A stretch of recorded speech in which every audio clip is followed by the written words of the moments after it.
Good afternoon, ladies and gentlemen. Welcome to the second day of our CSS lecture series forum. I will be your host. So yesterday we had the honor of listening to Miss ANALYN MUÑOZ, who talked about the history of the ILOG PASIG. Today, on a different topic, we will be having an assistant professor of economics at the Department of Economics and Political Science, University of the Philippines, Baguio. He earned his BA in Social Sciences, major in Economics, and minor in Political Science from UP Baguio, graduating magna cum laude and batch valedictorian. He also received the Outstanding Undergraduate Thesis Award and the Albert Tenefrancia Academic Achievement Award in the Social Sciences. He finished his MA in Economics at the School of Economics in UP Diliman and is currently a PhD candidate in the same institution. His teaching and research interests include macroeconomics, monetary economics, public economics, energy economics, and investment policy.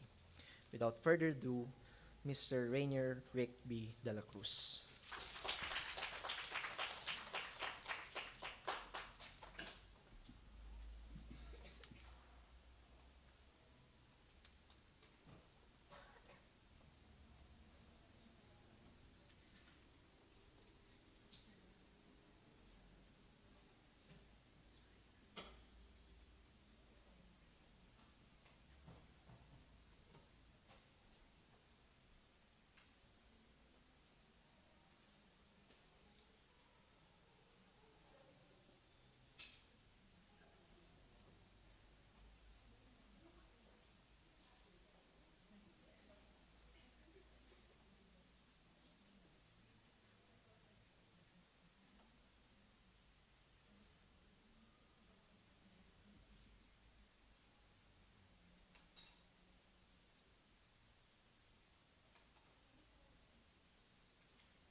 Good afternoon, everyone, and thank you, Sir Franz, for that introduction. Good afternoon, Dean. Good afternoon, fellow members of the SOCSI faculty, and good afternoon, students. So this paper was first presented during the 4th Philippine Studies Conference in Japan last November, and I just did a bit of some modifications with regard to the results, with regard to the econometric analysis.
Hello again. Okay, so my study is entitled FDI and Economic Growth. So we're measuring firm-level productivity spillovers in the Philippine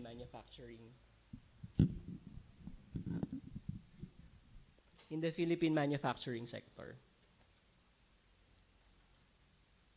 So while Professor MUÑOZ talked about foreign sources of knowledge, yesterday I'm going to be talking about foreign sources of funds today. So medyo connected naman sila. Okay, so let's define what FDI is first. So when you talk of foreign investment, it's usually classified into two basic types. We have foreign portfolio investment and foreign direct investment. So when you say foreign direct investment, this is a category of cross-border investment associated with a resident in one economy, which is the source economy, having control or a significant degree of influence on the management of an enterprise resident in another economy. So that's what we call the host economy. Okay. So when we talk about significant degree of influence, this is usually operationalized as having at least 10% of equity shares owned by foreign entities. If it's less than 10%, then we classify that as foreign portfolio investment, or FPI, which you also call in the literature as hot money. Okay. So while FDI is more direct and is more geared towards longer-term investment, FPI is more, more volatile. That's why we call it hot money. So when we talk about FDI, this is usually subdivided into three basic categories based on the Balance of Payments Manual, version 6 of the IMF and the OECD. So the subdivisions are as follows. So new equity capital. Pag may pumasok na investor at bumili siya ng panibagong share sa isang kumpanya, that's what we call new equity capital. We also have what we call reinvestment of earnings. So it's the same company reinvesting its earnings in the same company or different companies. And we have what we call debt instruments. So let's say a parent company in the United States decides to loan to its daughter company or its affiliate or foreign or its domestic subsidiary in the Philippines, then that's classified under debt instruments. Okay. So the main problem of this research is just to answer this question: can FDI positively contribute to the economic growth of host economies? So while there's vast literature on the subject, the relationship between FDI and economic growth is actually far from being settled. Theoretically, the effect may seem fairly straightforward, but empirically, the evidence are actually mixed at best. So this study aims to assess the effect of FDI on growth at the micro level by assessing or examining the empirical evidence on the FDI growth nexus, looking at the productivity spillovers in local manufacturing firms. So I'll explain later what all these terms mean. Okay, so the existing literature on spillover effects generally rely actually on case studies of FDI projects, so very specific to certain FDI projects, or they can be country cases, or at most industry-level analysis. So this research would actually look at spillover mechanisms using a very rich data set, a firm-level data set. It's a 2015 World Bank Enterprise Survey, which covers several aspects of business environment along with measures of firm performance. Okay, so what does the literature say about the relationship between FDI and economic growth? Ram and Zhang would classify and categorize supposedly 5 major effects of FDI on economic growth. The first would be to augment domestic savings and investment. The second is to facilitate technology transfers from the foreign company to the domestic firm. The third is to increase competition in the domestic market. So this could either be positive or negative. If it's positive, it enhances competitiveness in the industry or the sector. If it's negative, then it could actually induce a market stealing effect. Okay, it can also increase exports and earn foreign exchange for the economy. And in my case, I will focus on the fifth one. It can enable positive externalities and spillovers. Okay. So at the macroeconomic level, we measure the effect of foreign investment using standard growth accounting theory. So either you use the Solos 1 neoclassical growth model or you use the newer endogenous growth models. See, if you follow the more traditional standard growth accounting, Y here is output. So empirically, that's your gross domestic product. It's a function of your input. So K here is capital stock. L here is the labor force. So the number of laborers in the economy. F here would be your foreign investments, specifically FDI.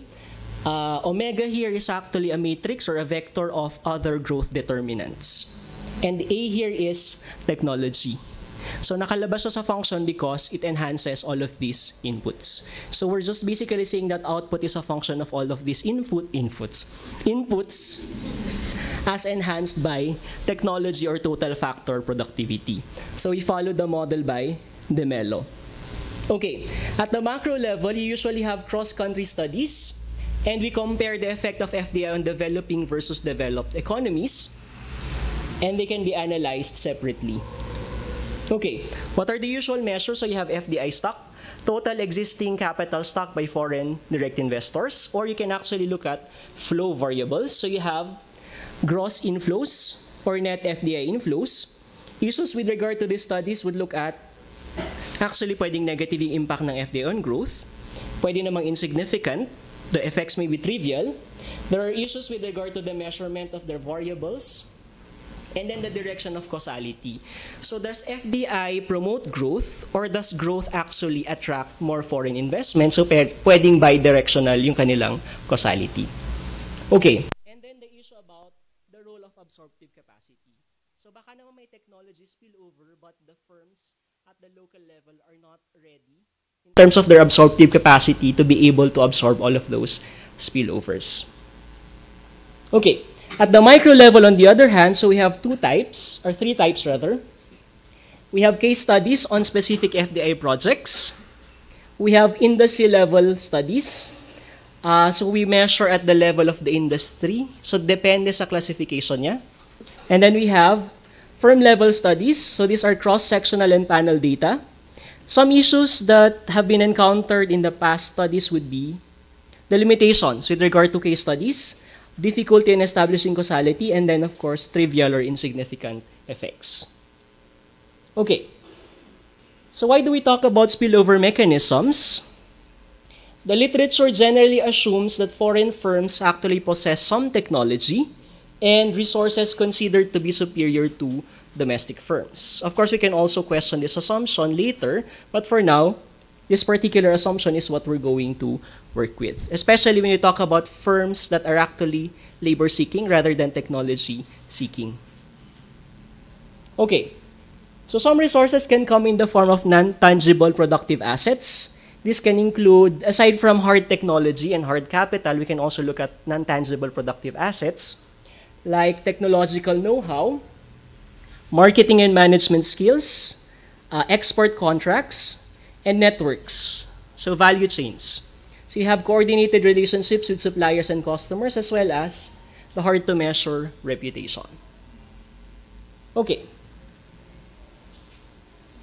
Micro-level studies focus on assessing the potential impact of foreign investment on the productivity of firms through what we call spillover effects. So ano ba yung spillover effects? It's actually a positive externality. A firm benefits from the technology or the knowledge by another firm without having to pay the firm fully for that.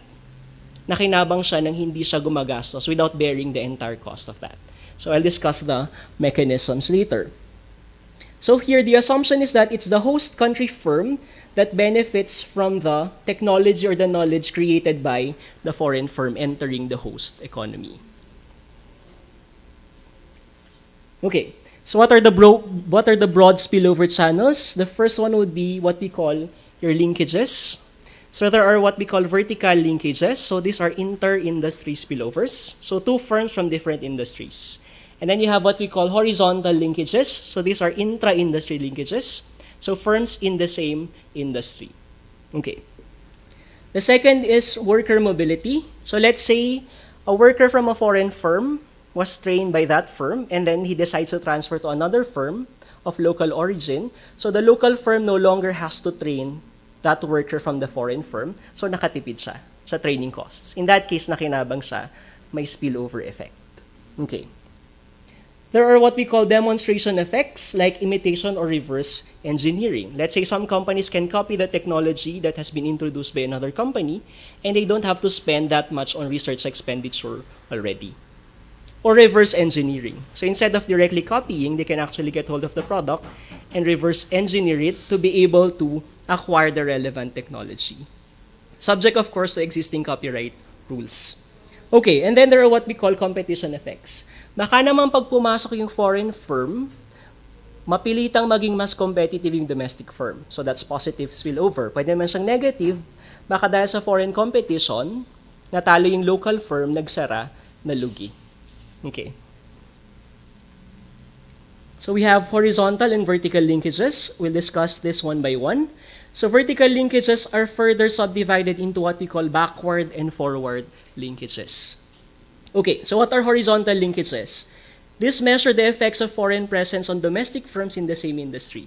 So let's say the electronics subsector. So you have a local firm existing in that sector, and you have another foreign firm that enter that sector. So if there's foreign presence in that particular, in the same sector, so there's potential for the creation of domestic, or for the creation of what we call horizontal linkages.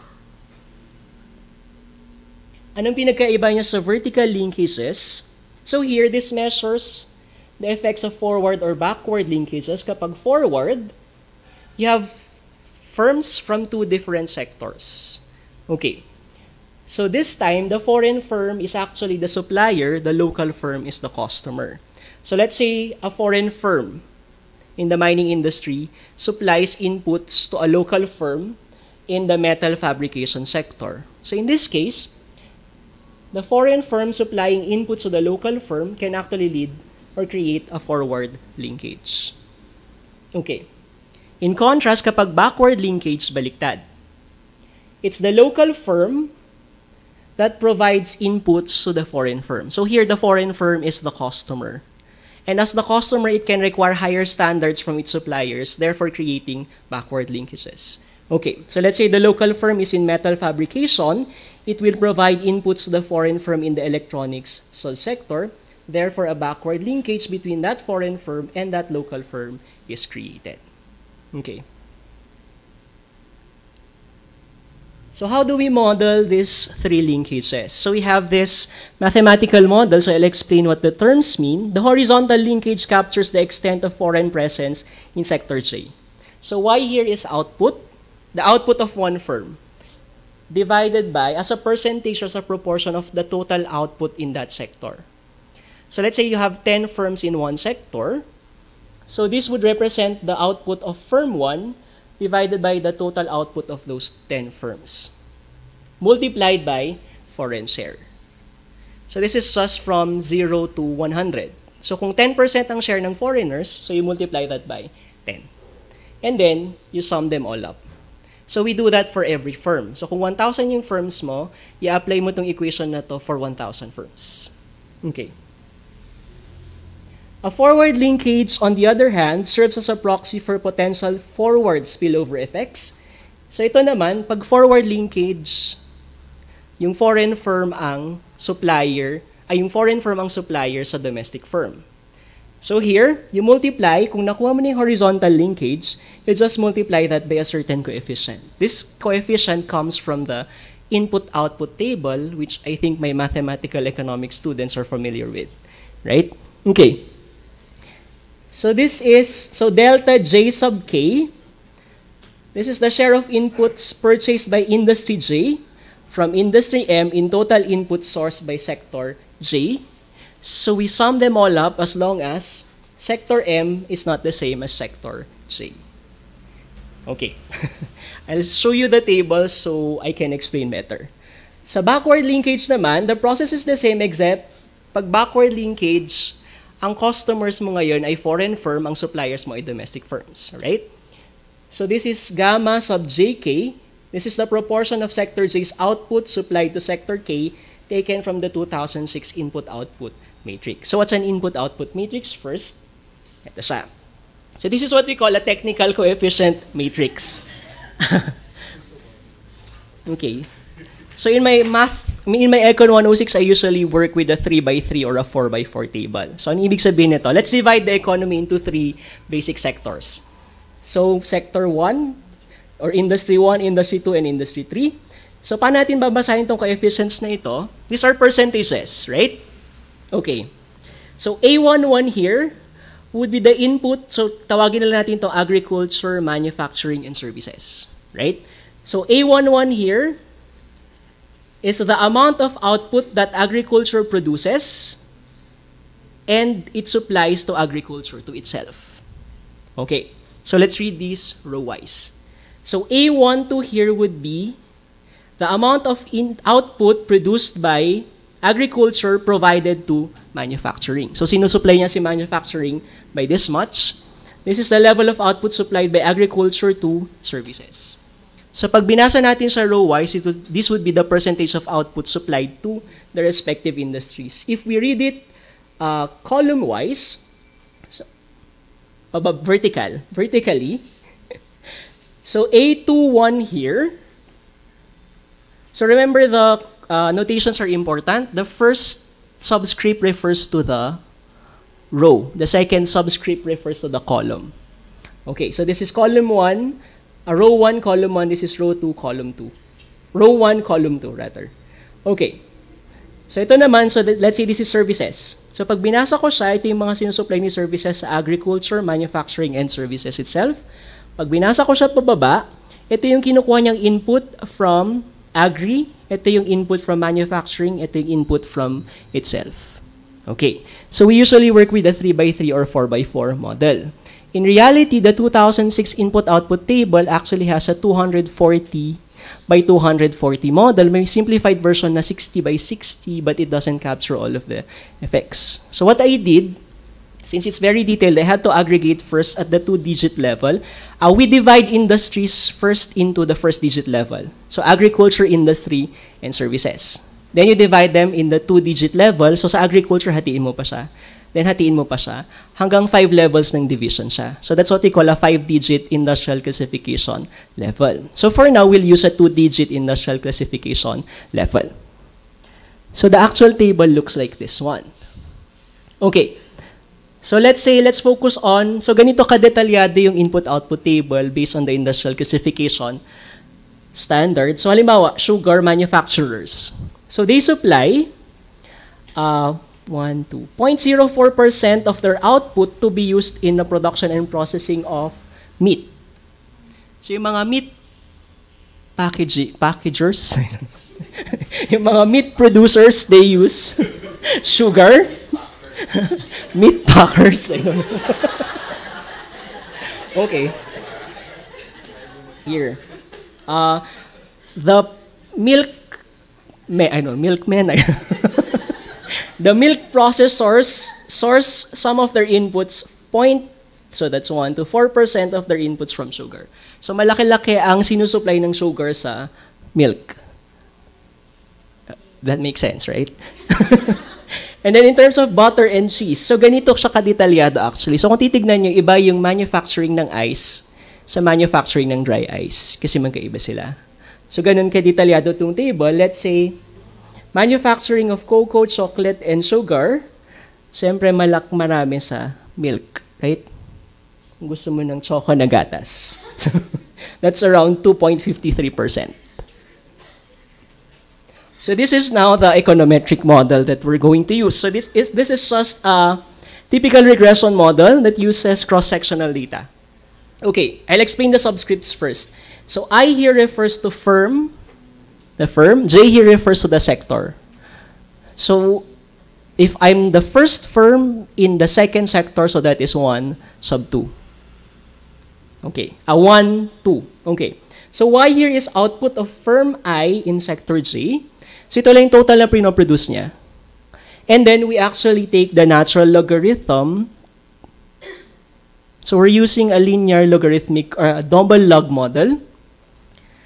So this is, of course, the intercept. So K here is just the total capital, the value of fixed assets, including machinery, land, equipment, and other hard or fixed assets, long-term assets. Okay. So L here would be just the total number of workers, both skilled and unskilled. M here would be other material inputs and supplies.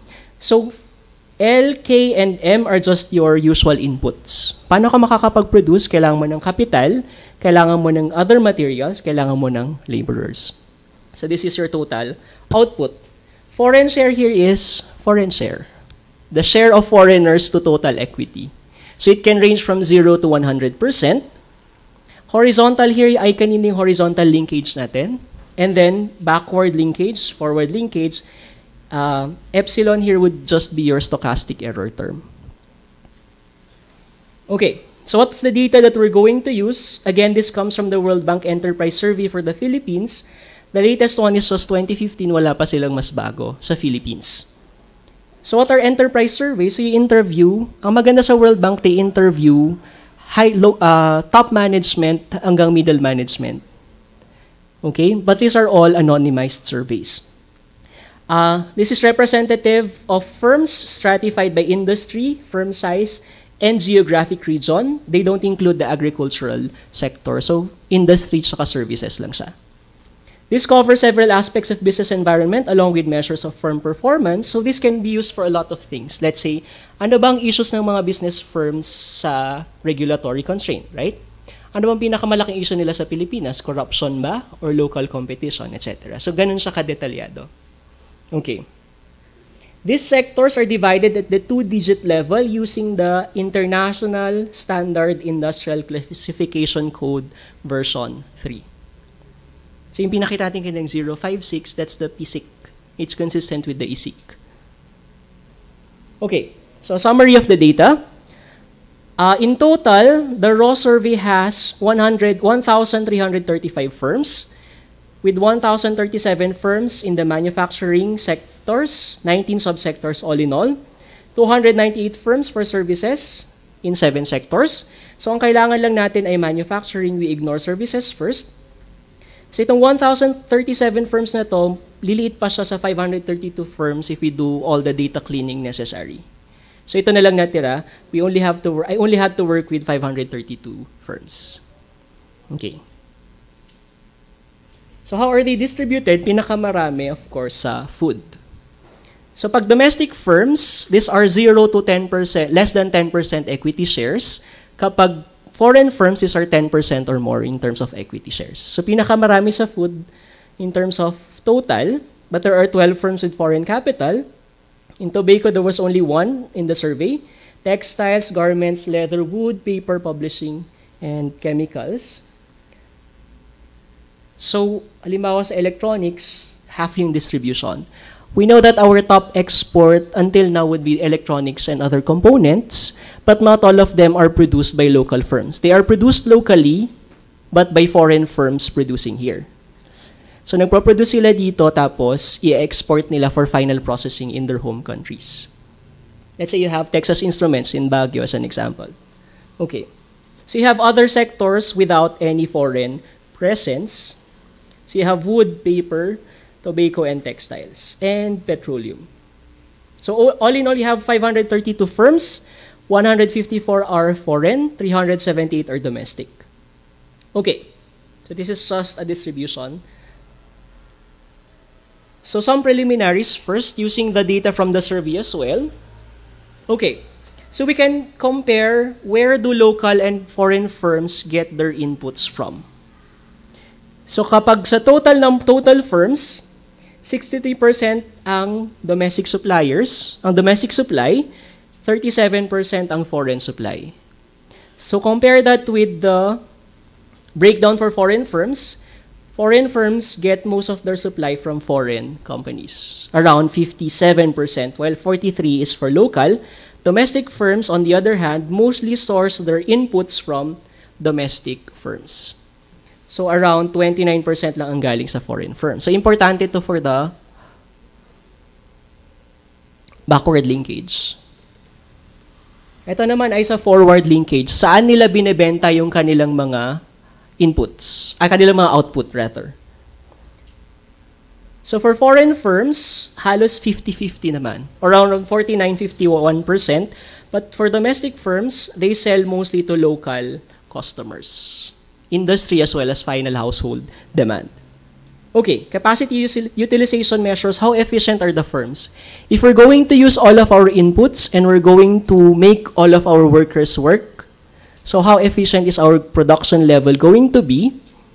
So wala namang masyadong pinagkaiba. For all firms, around 83%, 82% for foreign, 84% for domestic. So those are just the preliminaries. So let's return to the spillover effect. Saan pinakamarami ang spillovers? There. Pinakamarami sa electronics. So we saw kanina nearly equal ang division nila. So if you have a high index for horizontal, vertical, or forward linkages, that could mean either one, there's heavy foreign presence, so maraming foreign firms sa sector, or malaki ang share ng foreign firms sa companies doon sa sector na yon, or malaki ang share ng output. Halimbawa, they dominate the total output of that industry, so that would definitely be very high. So pinakamarami sa precision instruments, transport machines, and electronics. So yung mga zero dyan, either zero shares or zero foreign firms in that sector. Okay, what about backward linkages? So you just multiply horizontal linkages by the coefficients. You sum them up, you get your backward linkages. So the highest would be in basic metals, and then refined petroleum products. For forward linkages, the highest would be in transport machines. So yung mga gumagawa ng mga sasakyan. And machinery and other equipment. Okay, so let's return to our econometric model. So if this is positive, this is positive, this is positive, and this is positive, that means we have positive spillovers. If this is negative, then we have negative externalities. Okay, so these are the regression results using ordinary least squares. So yung mga stars dyan, they mean something. If you get 3 stars, that means you're highly significant at 1%. Kung 2 stars, the results are significant at 5% level. Kung 1 star lang siya, 10% level of rejection lang siya, using your alpha values. So the more stars, the better. Okay. No stars, not a very good variable. Okay. So let's say capital, labor, and material inputs are all highly significant. Foreign share is also highly significant. So ano ibig sabihin nito? Ang dependent variable natin ay LN output. Okay, so this means that a 1% increase in your capital level would translate to a 0.1463, so 0.15% increase in output. So kung gusto mong taasan yung output mo by 1.5%, you have to increase your level of capital by 10%. So my students will know that that would mean decreasing returns to scale, right? Okay. Foreign equity share. So this is not in LN. So you have to multiply this first by 10. So ibig sabihin nito, a 1 percentage point increase in foreign equity share would translate to a 0.22% increase in output. Okay. I'll explain later why. Bakit kapag mas maraming shares ang binibili ng foreigners, mas tumataas ang output ng firm. That could imply a positive effect. That could also imply a self-selection bias. Okay. So forward linkages, backward, and horizontal linkages are all positive, pero nakita niyo wala silang stars, so they are trivial. Okay. So collectively, they can explain around 90% of the variation. So collectively, it's a very good model, but in terms of our important variables, they're trivial. Okay, and I also divide between firms. So merong large firms and small firms. The large firms are those which consist of 50 employees or more, kapag small firms, less than 50 employees. So kung titignan nyo, halos pareho yung effect in terms of significance. Of course, the coefficients are not directly comparable. But in terms of significance, they're almost the same, except for foreign shares this time, 1 star na lang siya. So the level of significance decreased to 10%. You have horizontal linkages, this time they're negative, backward is negative.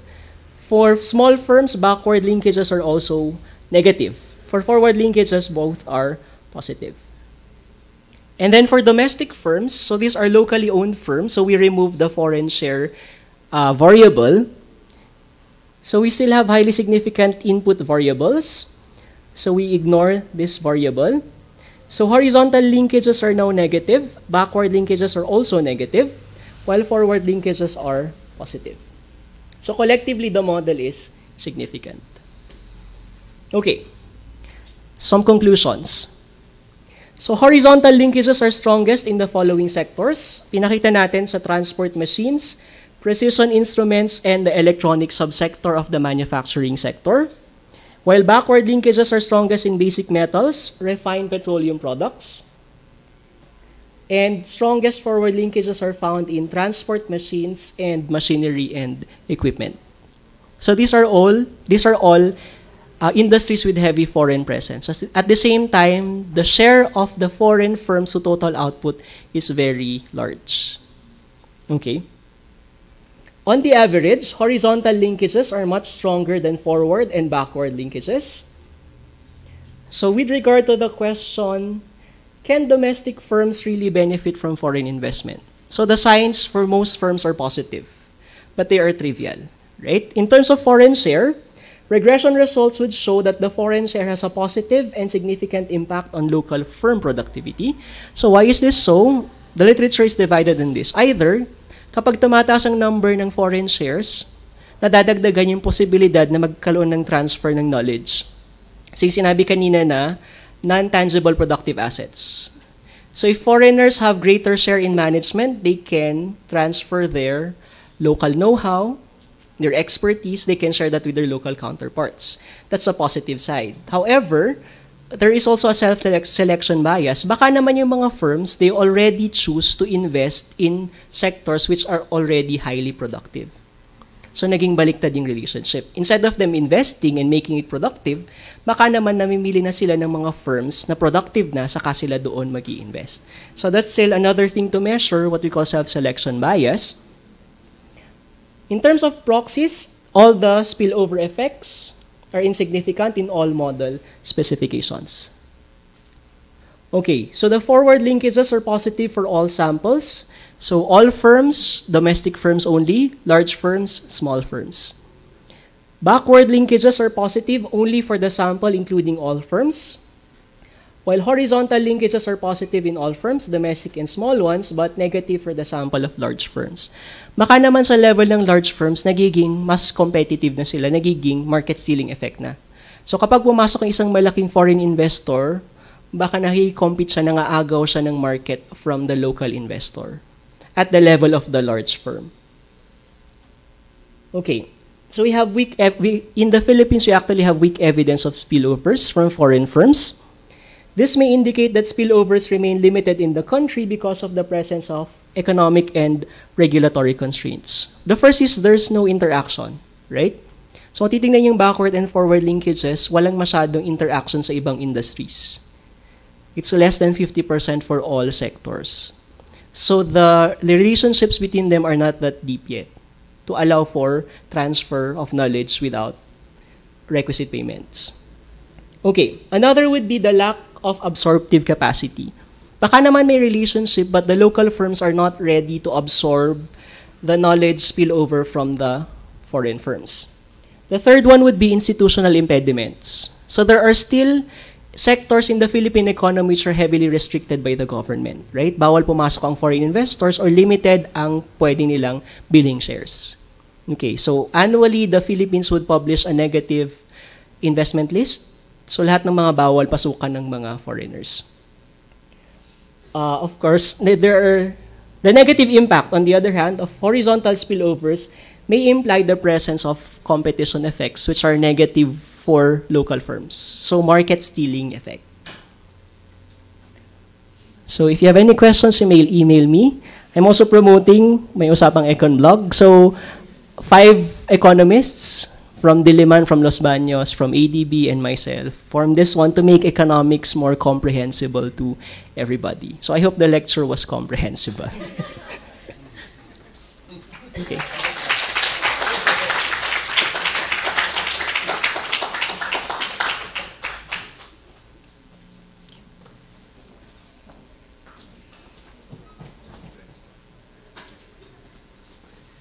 Thank you, Sir Rainier, for that very thorough analysis on foreign direct investments and spillovers.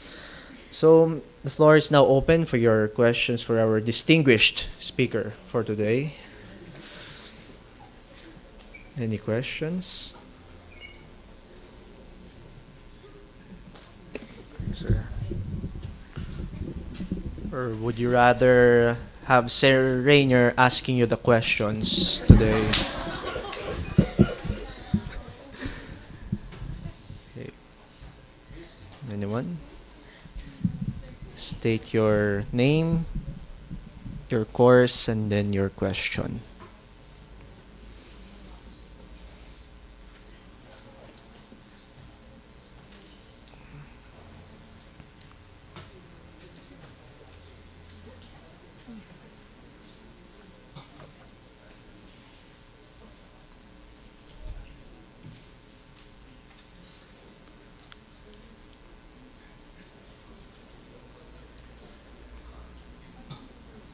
Take your time.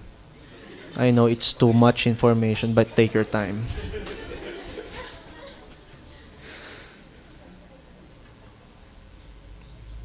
Ay, yes. Miss Ann. Salamat sa magandang lecture, Sir Rainier. Kahit nailoko sa equation, may napulot naman ako.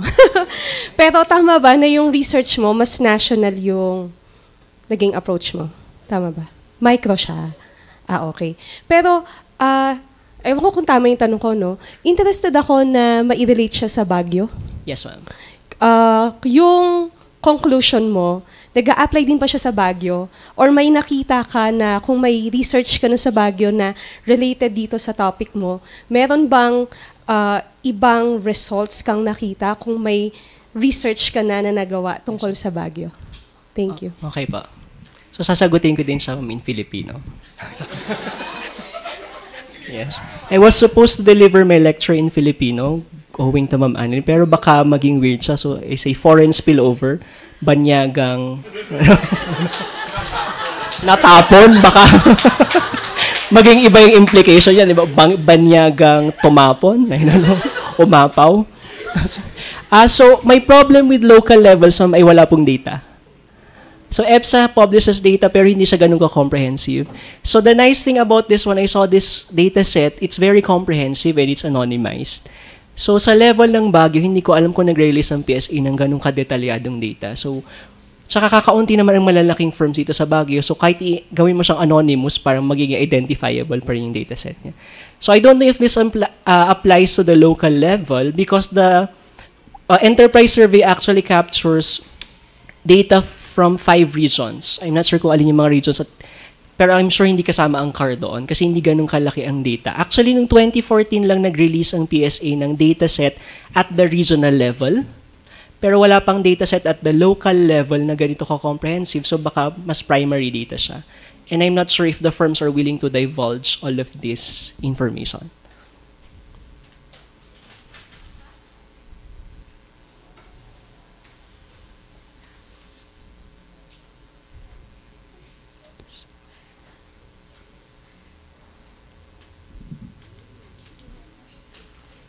Yes, Ma'am Kelly.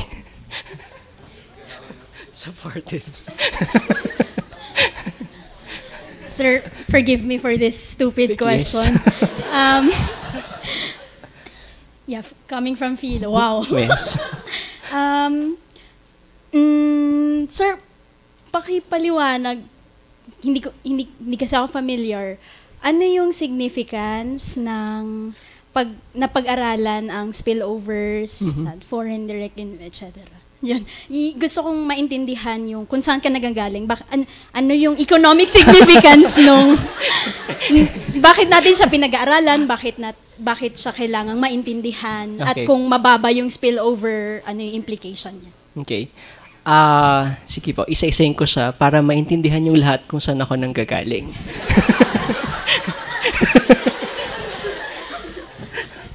Mula sa iba't ibang batis mo. Okay. Unang-una, for the longest... Nanghirap pa matawanan nila.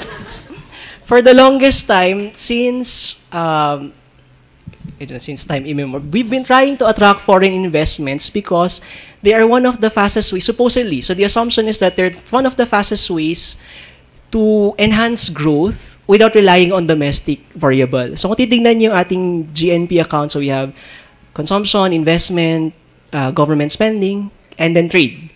So nasaan doon ang foreign investment? And why are we trying to attract foreign investment? So it can be part of the investment kung hindi siya domestic capital formation, but it can be actually outside that. So if you go back to my original growth accounting model, dagdag din siyang pampabilis ng growth. At the same time, so that's a direct effect. The indirect effect is through spillover mechanisms. So it can enhance growth faster, directly and indirectly. So if you notice, I don't know if I have the data. For the longest time, the Philippines, when compared to the ASEAN, ang pinakamababa ang FDI inflows for the longest time. So pinakamataas sa Singapore, sa Malaysia, and we've been trying to attract foreign capital to enable us to benefit at the micro level and at the macro level. So why do we try to attract foreign companies? So remember during the time of Carlos P. Garcia, it was Filipino first policy. So I've been trying to close our doors to foreign capital. But after that, pagdating ni Macapagal, pagdating ni Marcos, and then Aquino, sunod-sunod na yung pagpasok ng mga dayuhang mamumuhunan sa ating bansa. Nang sa gayon, yes, so there. Siguro another question would be, why do foreign firms locate here, right? And why are you trying to attract that? One, of course, for employment. So kulang yung ina-employ ng local firms. So kung gusto mong magdagdag ng employment, you can attract foreign firms. So kung titignan nyo yung mga EPS sa mga PEZA areas, most of the locators are actually foreign firms.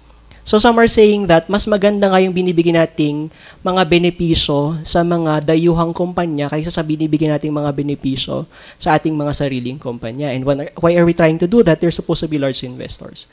But a part of the Trabaho Bill, the Train Law 2 is actually seeking to rationalize incentives given to these foreign firms. Okay. So, gaano siya ka-importante sa ekonomiya? Right now, the level of FDI, kababalitan lang actually the other day, that the level of FDI inflows to the Philippines year to date has actually decreased. So, imbis na pataas yung trajectory natin para mas marami tayong kita, bumaba pa siya. Okay. Bakit natin ina-attract, ma'am, pera at saka trabaho? Basically. Yes, sir. Yes, sir. Your support, sorry guys. So would you say, following that last point, yes, sir. So would you say that removing the restrictions to foreign investments would actually increase prospects of development growth? Okay. So, based on my analysis first, dahil sa survey lang to at saka sa manufacturing, trivial pa yung effects niya. So if I just based on this data set, hindi ganun kalaki yung impact ng foreign firms on the local sectors. Now, my plan is to expand this using actual panel data if I can find one and to clarify whether the effects would still be the same. So in terms of restrictions, there have been several moves, right? In 2000, ito yung kasama lagi ng parte na gustong gawin ni Gloria, time pa ni Gloria, kapag nagbabago siya, gusto yung baguhin yung constitution. So one is of course to extend term limits. The other is to open up the economy to more foreign direct investors. So, dahil laging opposed sa charter change, ang ginagawa nila palihim. Right? So, kunti-unti yung provisions. In 2000, may nagpa-consult sa aking student, 2013, right? That was when they liberalized banks. So, they allowed foreign entry. So, dati kasi 60-40 ang hatian. Before that, 0 talaga. Di ba patrimonial or something, sir? Yes. So, 0% hindi pwede makapasok. And then we relax that. Pwedeng makapasok pero 60-40. Yung time naman ni Rojas, sir, tama, di ba? Parity rights, right? Equal shares.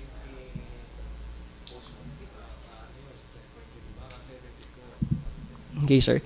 So, yung ibang mga sectors pare, actually hanggang ngayon, ibang sectors pala heavily restricted. So, yun nga may pinapublish na negative foreign investment list. So, kahit na medyo mas liberal na siya, ito yung mga bawal, sectors na bawal, ano ba yung term? So, bawal pumasok. Hindi pa bawal pasukan pa. Bawal pumasok ang foreigners dito because one, national security issues pa rin, sir. So there, they cannot invest in military, etc. Two, there are still some economies which forward protectionist measures. So infant industry arguments na alagaan mo natin domestic firms bago tayo magpapasok ng foreign firms. Okay. Siguro the other thing that we can look at aside from the direct effect on growth at spillover effects ay yung kung nakakatulong ba siya in terms of workers. Tumataas ba ang sweldo, yung ititingnan nilang wage effects naman, tumataas ba ang sweldo, average wage in that industry if a foreign firm enters that industry? Or baka namang mas mababa pa siyang mas magpasahod kaysa sa local industry. So supposedly, if you're the new entrant, you want to attract existing workers, you offer more. But is that offer, let's say, sustainable in the long run? And does it actually affect wage rates in that sector?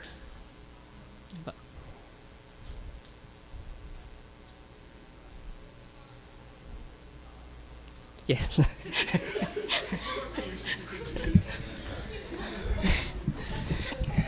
Hello, sir. So interested po ako, sir, if there's analogy between econometric modeling and modeling in the natural sciences. Because if you look at modeling in the natural sciences, thermodynamic models, for instance, or cosmological models, they are valid in relation to fundamental theories that natural scientists accept.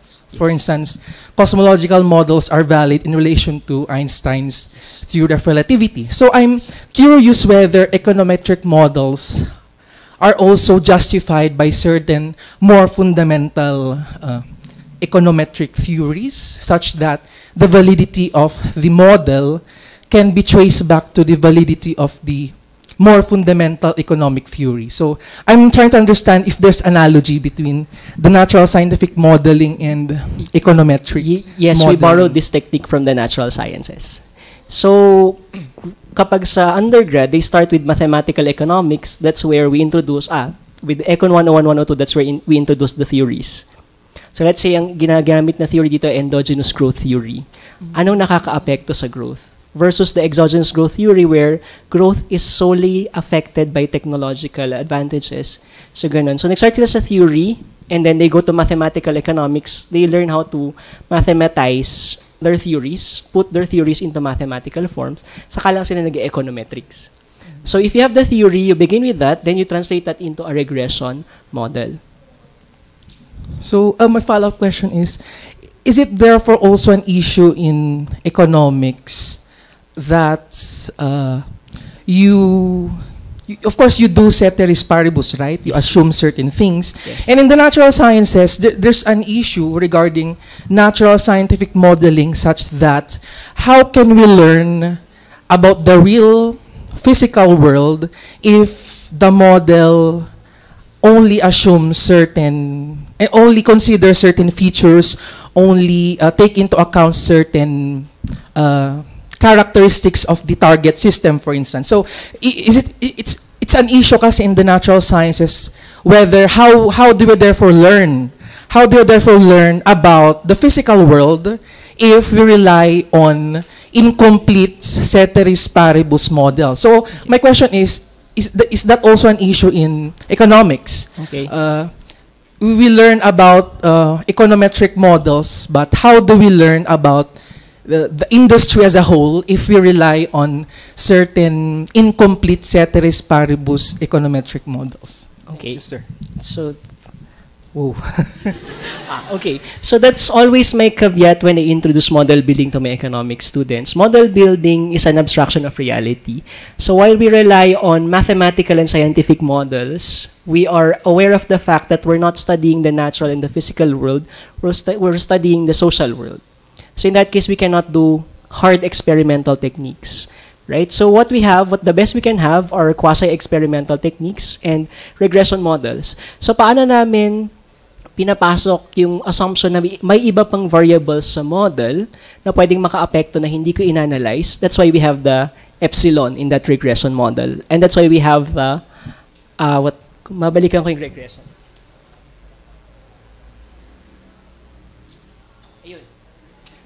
So some of the variables not captured here are not ignored in terms of they're ignored, but they're actually, for the moment, left here. So yung mga effects ay nasa beta 0. So wala siyang kasamang variables. Ang kasama yung variables, what are the effect of other variables that could influence output, right? So halimbawa, laborers, binibilang mo lang yung number of laborers. Paano kung 10 yung laborers mo pero lahat sila tamad? Right? So efficiency of labor is not part of this one. or efficiency of capital, but they're captured in beta, they're also captured in epsilon. That's why we call it the unknown, the stochastic error term, so it accounts for the other unknown variables. Okay, so paano natin ino-operationalize yung ceteris paribus? Kaya ka nagmo-multiple regression instead of simple linear regression. So kapag binasa ko to, beta 1 is the effect of capital on output holding the effects of labor, material inputs, foreign share, etc. fixed. So yun siya. So we economists have often been accused of having physics envy because we try to model the the social world the way physicists and scientists model the natural world. In fact, this was the critique against hard modeling in economics, the time of Samuelson. So he was one of the more vocal to push for mathematizing everything. But when you mathematically study human beings, which are not as predictable as other entities, so you have to understand the consequences as well, right?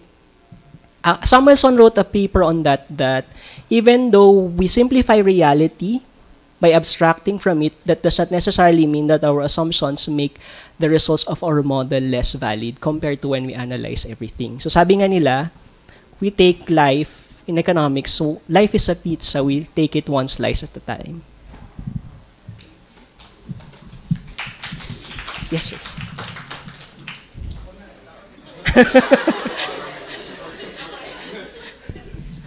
Thank you, Rainier. I asked this question less to really clarify what you have presented, but to actually demonstrate to the students the kind of analysis that econ graduates of UP Baguio are able to do, because you're not doing pure economics, but actually economics that is informed by social science.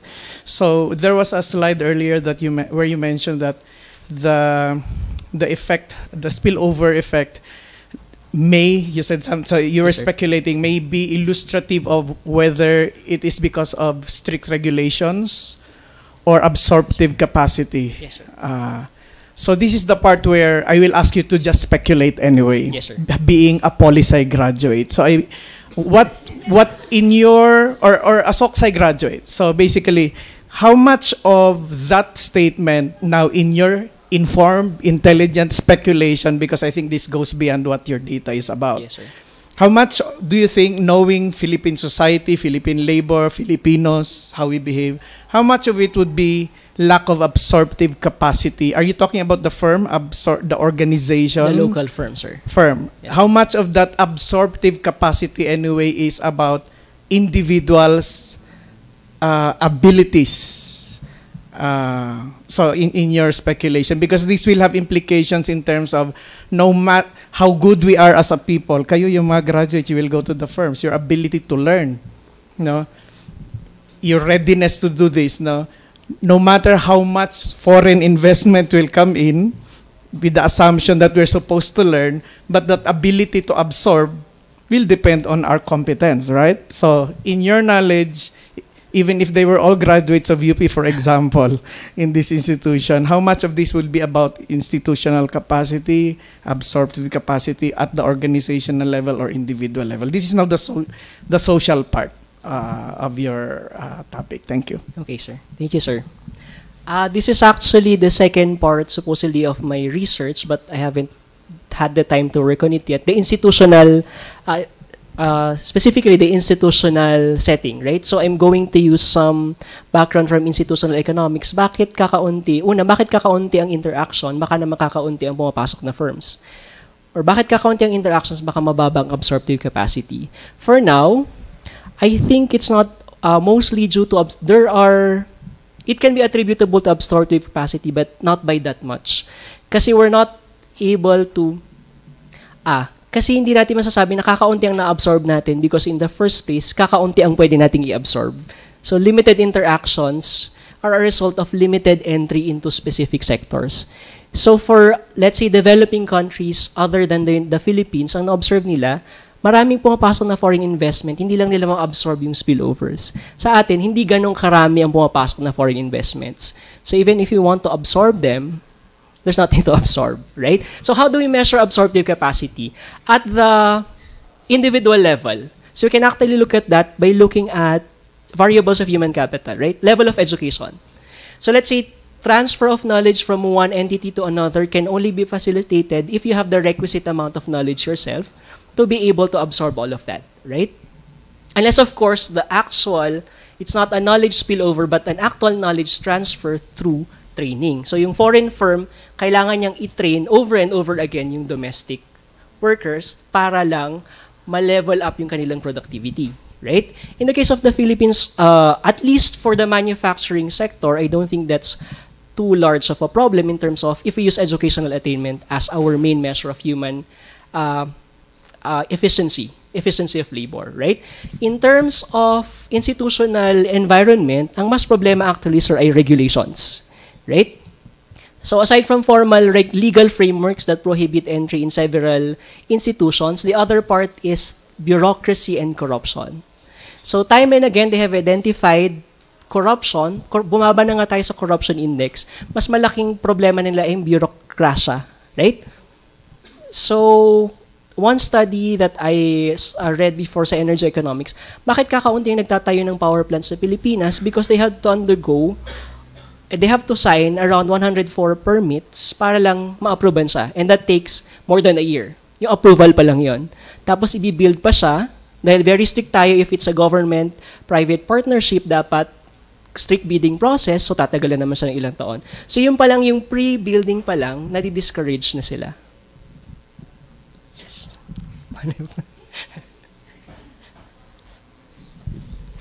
Sir, I think I have two questions. Yes. Speaking of that context, so on the one hand, we attract foreign investors. On the other hand, the government protects the interests of Filipinos, of local firms. I understand that will come from various reasons, like what you mentioned, national security, their profit, etc., etc. I want to know the precise role of the government in this context. The reason I asked is, you gather data, you model them, you do analysis, economic analysis. I'm interested about the extent to which these researches inform the government with respect to their role, and does the role change? Are these studies being looked upon when the government decides on the kinds of restrictions it does for the service of protecting not only the Filipinos but also foreign investors that we try to attract? Okay. Thank you. So the first, in terms of the policy component, right? So I haven't written that yet, but let me say it now. It's the government that tries to attract foreign investors, aside from, of course, the natural variables, which was actually the subject of my undergraduate thesis. What attracts foreign investors to the Philippines? Is it really the incentives that we give them?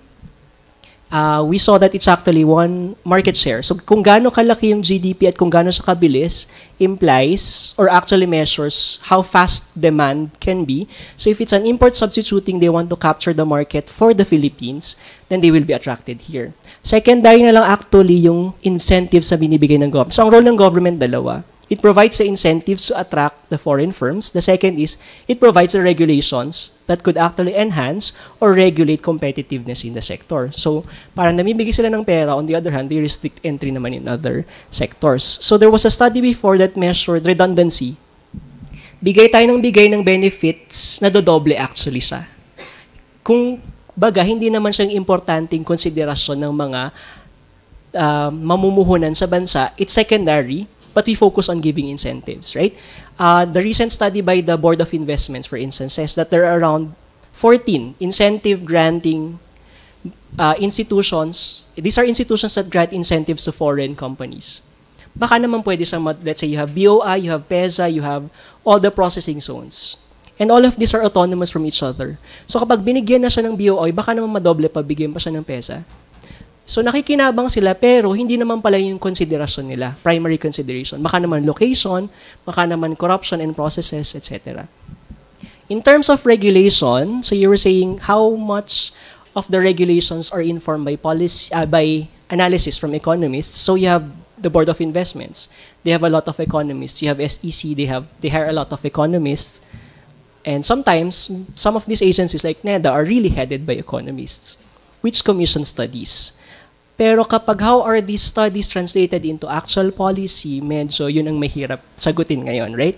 Sabi nga, sometimes we have good economics but bad politics, right? So that's a critique on the bureaucrats, that's also a critique on the economists, because sometimes when we assume that we know everything and we theorize and we make policy recommendations, baka naman hindi natin kino-consider naman yung politics at yung policy or political economy context. So ngayon, mas nuanced na yung analysis namin. My Pulse 198 students would know that there are now 3 levels of analysis sa political economy. So the first best would, yun nga, yung ceteris paribus, we ignore the political background. The second, we introduce transactions costs. The third, we introduce all of these variables. But again, the hard thing with modeling like this one is, if you try to understand everything all at once, you don't understand anything at all. Right? So why not take it one at a time, and then you revise your model to include the additional components. Yes.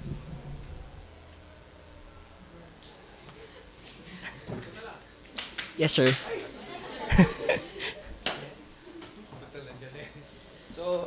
Gusto kong i-echo yung appreciation sa research mo kasi to my knowledge, isa to sa mga kakaunting approach sa pag-study ng foreign investment from the perspective of economics. Kasi usually, ang mga studies on foreign investment nakafocus sa mga benefits. Ito, critical. So yung study ni Professor Rainier, isa sa mga mga iilang studies na critical sa foreign investment, no? Like for example, yung negative impact,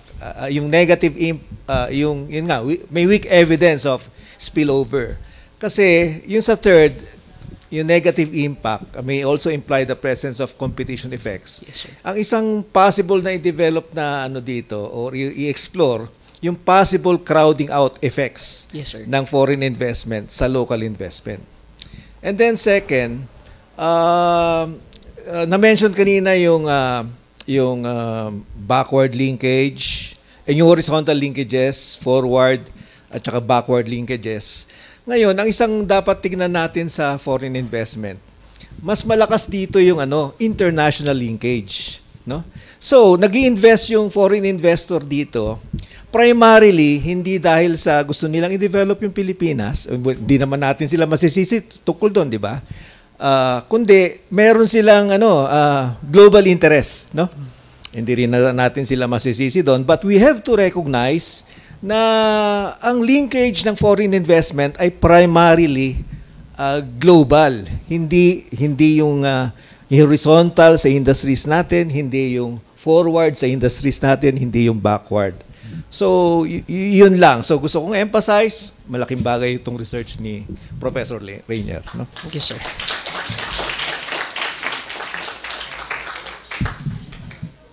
Duly noted, sir.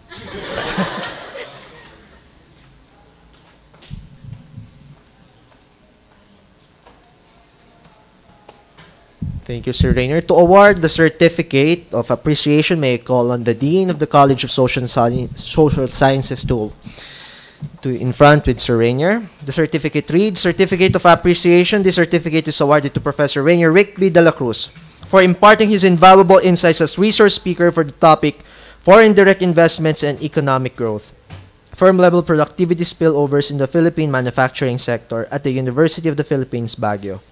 Issued this 13th day of March 2019, College of Social Sciences, University of the Philippines, Baguio, Baguio City.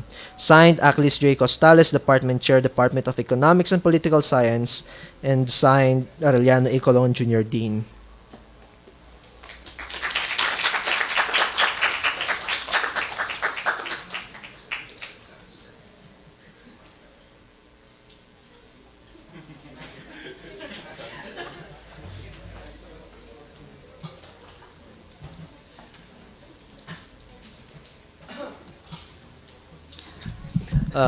Before we would like to end the CSS lecture series, I would like to thank first and foremost our Dean, Dean Toto, for spearheading this event together with the organizers.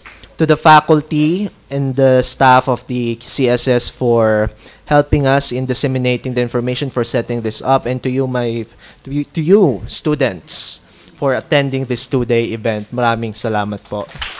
See you in the next lecture series. By the way, there is food outside for merienda. Yun.